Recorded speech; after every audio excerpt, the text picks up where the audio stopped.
Let me just give you an overview of the government's effort vis-a-vis the problem of COVID. As I have stated time and again, repeatedly, that the only salvation available to humankind at this time of our life is if you are stricken with a virus, the answer is always vaccine. Vaccine is a cultured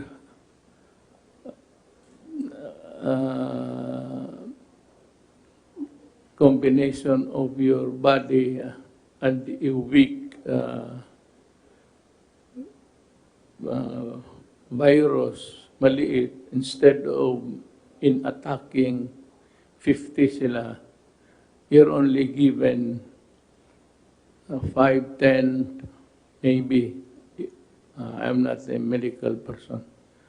Pero it will alert your body system, ang iyong defense mechanism, immune, atakihin niya yan, makilala niya. So, pag makilala niya, ang katawan natin mag-produce over time ng anti-viral COVID. Yun ang ibig sabihin sa ating katawan lang rin manggaling ang answer. Actually, it is of no cost to anybody. But for a reason that it's a science and it has to be developed, there's a great expense involved.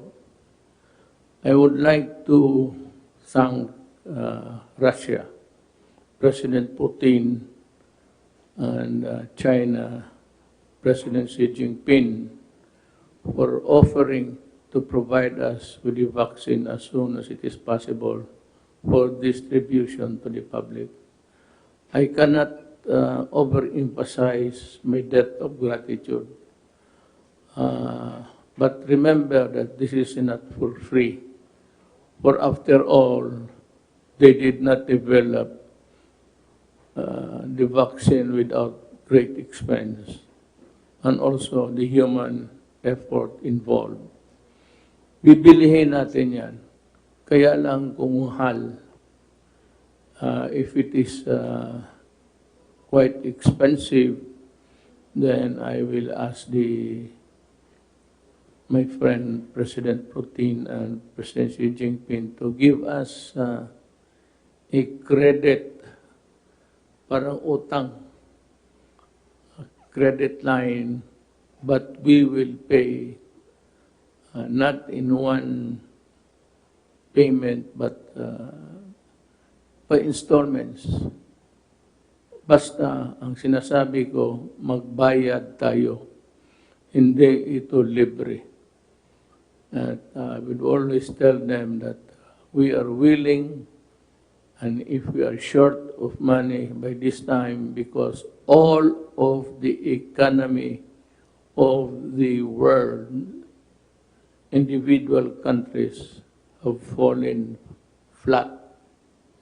Lahat ngayon nagkakaroon ng economic hemorrhage.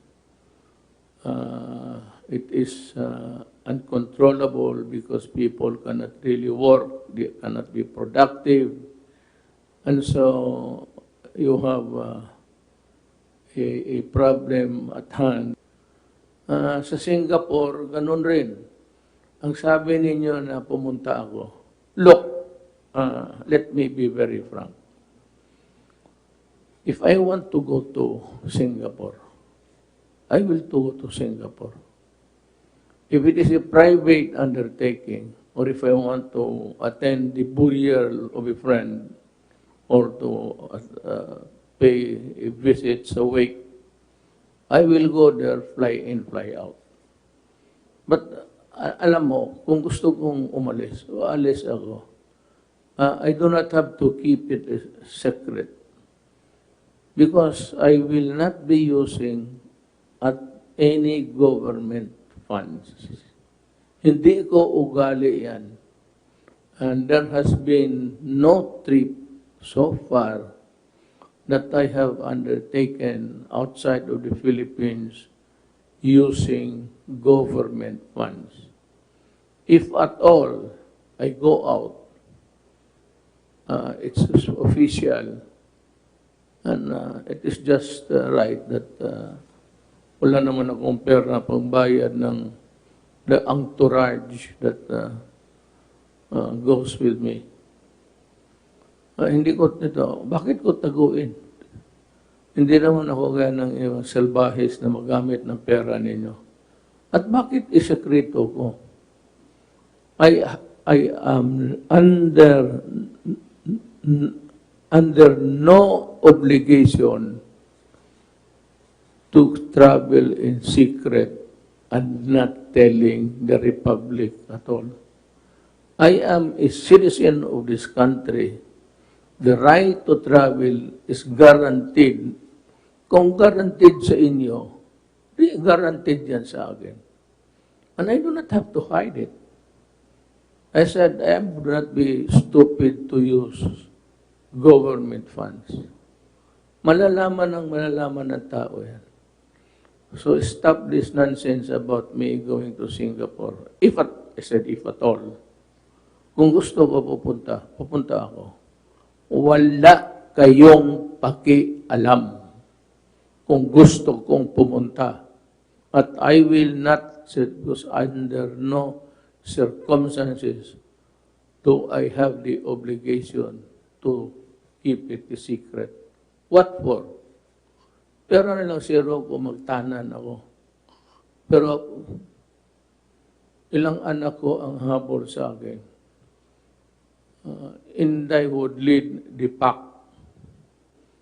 At huntingin ako niyan kung magtanan ako.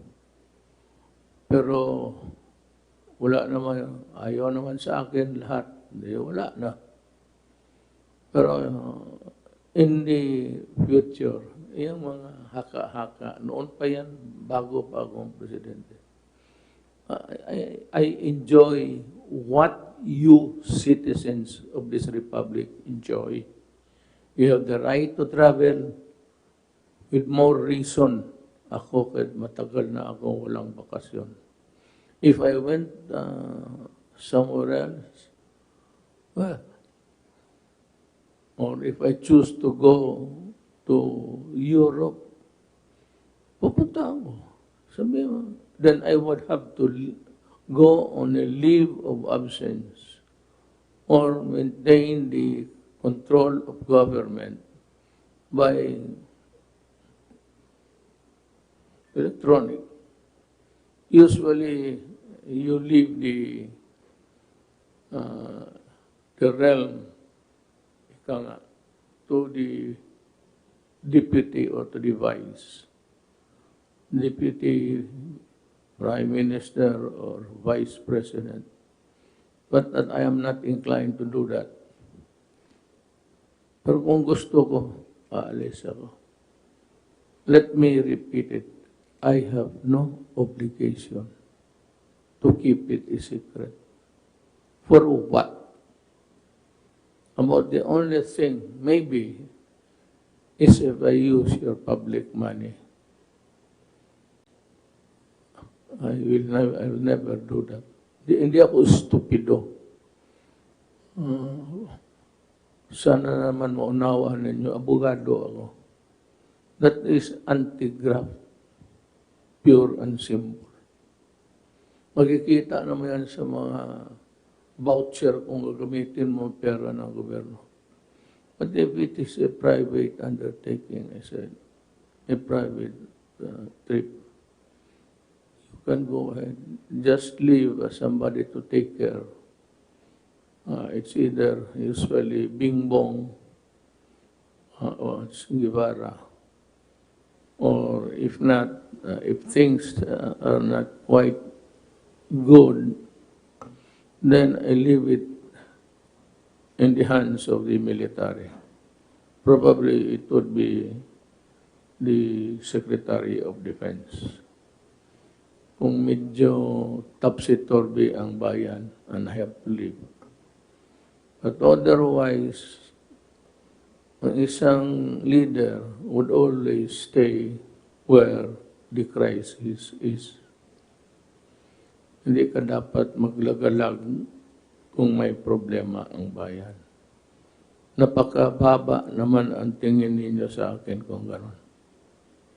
Well, be that as it may, hindi po ako gano'n. Just to disabuse your mind. Thank you for listening. We go now into, I think the first things that we should do is to call on, because you have been the spokesman all along and making the announcement. I'm referring to Secretary Roque.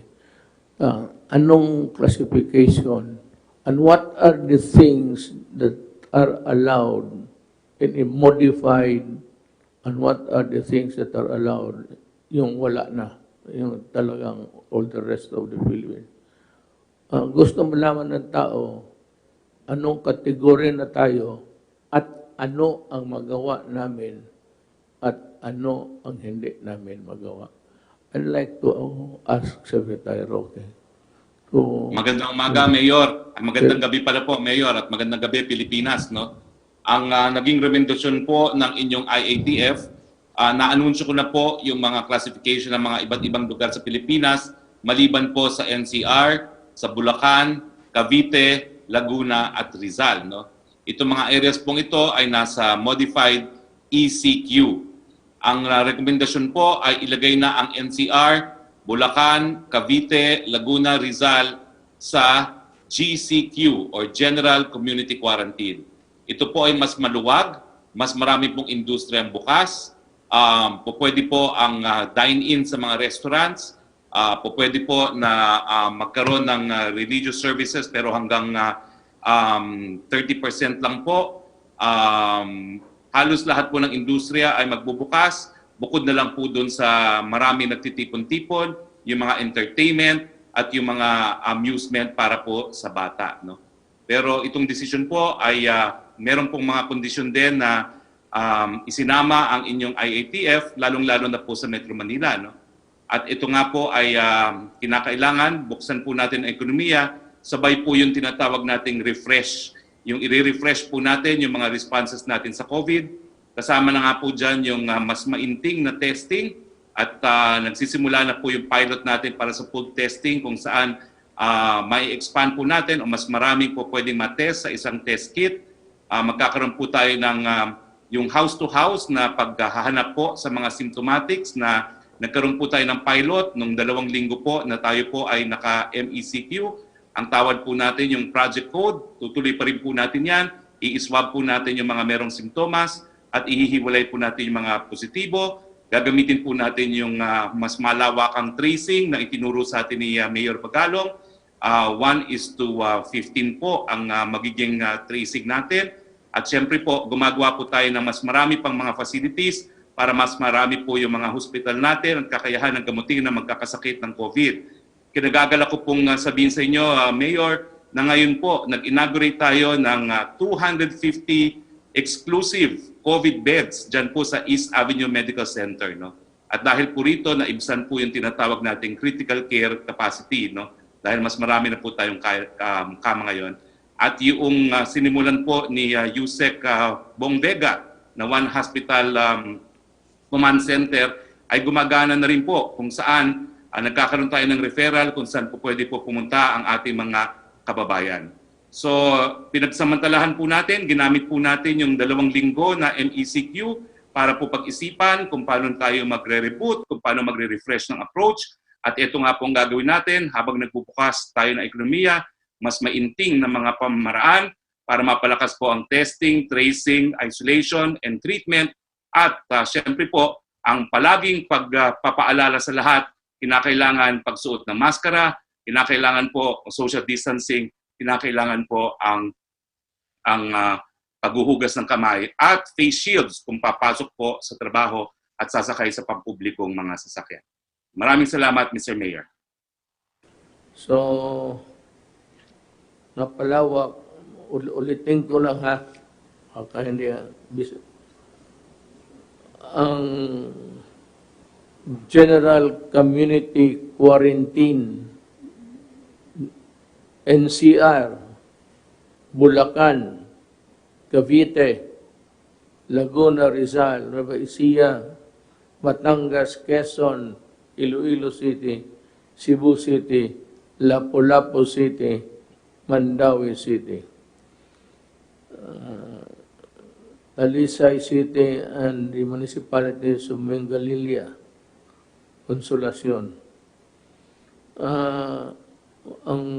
For the rest of the Philippines, modified general community quarantine. So, it just said, just be careful, follow the safeguards. Itong nakalimutan ko, we want to ensure the safety of our people, you know. However, some sectors in our economy, especially the MSMEs, are barely surviving. Yung maliliit na negosyo lang, katamtaman. So, katamtaman, ibig sabihin, I don't know if it's the right word, na pabalik lang sa negosyo, may konting pera, barely surviving. Parang kakalabas lang sa tubig hanggang ilong. Let me clarify. Ang RT-PCR, repeat, RT-PCR, or antibody-based tests is not recommended or required for asymptomatic employees returning to work. Hindi kailangan. However, merong caveat, may warning. However, the following priority workers in the sectors may undergo. Pero akin, na lang, ang hospital pati sa tourism sectors, isa yan. Manufacturing companies and public service providers in economic zones located within special concern areas and those of highest COVID-19 cases. Dalawa ito, hindi nila hinati. Ang una, yung service providers ng mga special, Clark, Subic, and special place where the workers are exposed to COVID-19, they are required because also of the product, the integrity of the product is assured that it is COVID-free or at least sanitized, nalinis, nahugasan.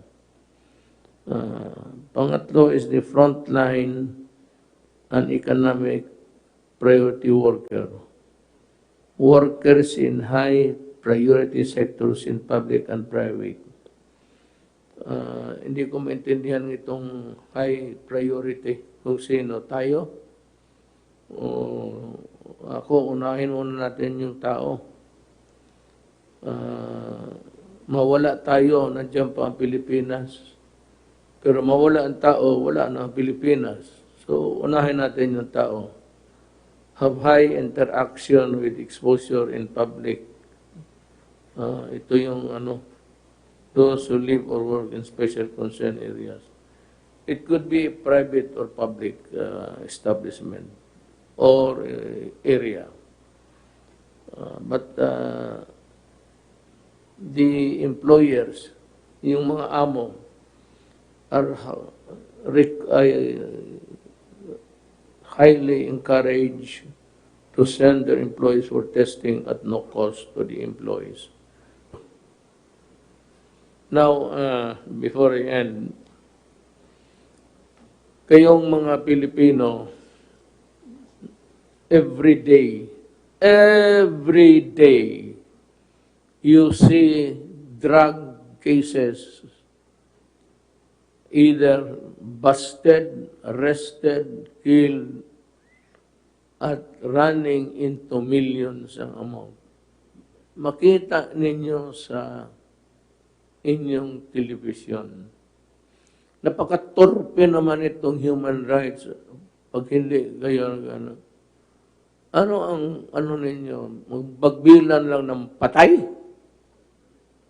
Putang ina din, maglipat kayo ng trabaho. Huwag sa human rights. Punerarya. Kung yan lang man ang trabaho ninyo. What about the social problem? The serious and grave problems of drug addiction in this country. What are you doing about it? At least merong kayong, your advocacy. It does not begin and end in the life of a criminal. Naloko ba kayo? It should be something like you also do a campaign all around the Philippines warning the citizens about being killed, about being slaughtered if they do drugs. Yan ang tama magawa ninyo. Then, if they are killed despite or in spite of your educating them, then you can always investigate and file cases. Pero itong mga durugista, and most of them are really not from the Philippines, I cannot say, hindi ko ma-pinpoint. Sometimes it comes from China, Malaysia, sometimes dito ginawa, minsan, basta ang akin, isyabu, is isyabu, is isyabu. I do not, hindi ako nag-ano kung saan galing. It's a crime in Malaysia, lalo na sa China, it's a death penalty. Malaysia is a death penalty. Indonesia meets out a death penalty. Tayo lang ang Pilipinas maarte. Kung ano lang talaga, come to think of it, if it's really effective, if prayers do, if the shouting inside the church, the pulpit, everywhere, kung nakakatulong, bakit po hanggang ngayon nagbabaha ng droga? At ano ang gawain natin doon sa namatay? Yung mga bata na tinusok ng kahoy galing puwit hanggang bunganga. Yan ang mas gusto ninyo yan kaysa itong mga animal na to. Na sabi mo, pinapatay ko. Sinabi ko, if you destroy my country, I will kill you. I never said, if you destroy my country, I will order the military or the police to kill you. You must be, don't impose a lie.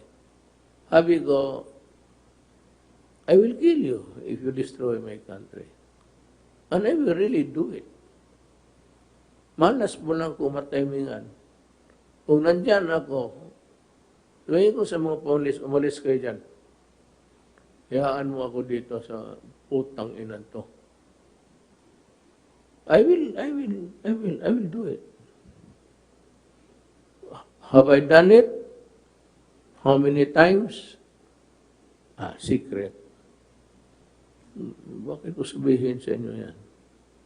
So I'm just warning that drug really destroys the spirit of a nation. Kasi ang biktima ninyo gunggong na eh. Wala na talagang pag-asa, of no use to society anymore.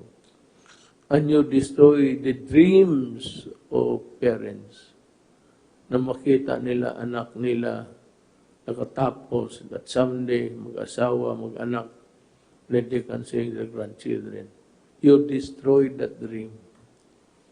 So ako, I mean to keep that dream true. Kaya kayong bantay kayo. Mamili kayo. China Sea, Manila Bay, tapos atake nga, sabi ko raw, 30, sabi pa kong Manila Bay at China Sea. Putang ina ninyo, kaya ano ginawa ninyo? Anong ginawa ninyo para sa bayan ninyo? Protecting criminal? Paying homage to the Caucasians of Europe? Itong mga puti na ito, magkano bang dollar na tinatanggap ninyo? May sabihin, mas Pilipino pa kayo. When you enjoy prosecuting people who are doing the jobs, ako ang takutin ninyo. Fuck you. Gawain kong gusto ko para sa bayan ko. That's it. Walang kung walang kung gano'n, walang istorya. Umiwas ka sa droga, magtanim ka sa bukid, dyan sa palengke, maraming negosyo dyan. Huwag kang magpabili ng droga. May pera dyan, malaking pera dyan. Pero pag magkamali ka, buhay mo talaga. Ang iiwan mo. So, I have said my piece on the night.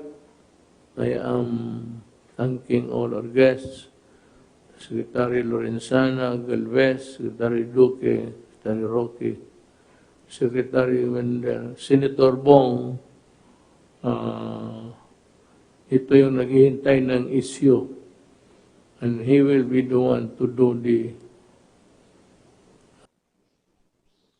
alam niya, may trabaho siya sa Senate.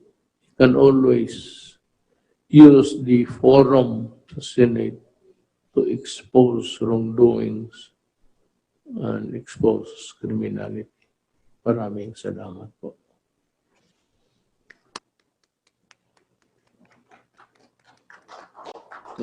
Pakpak na rin ako.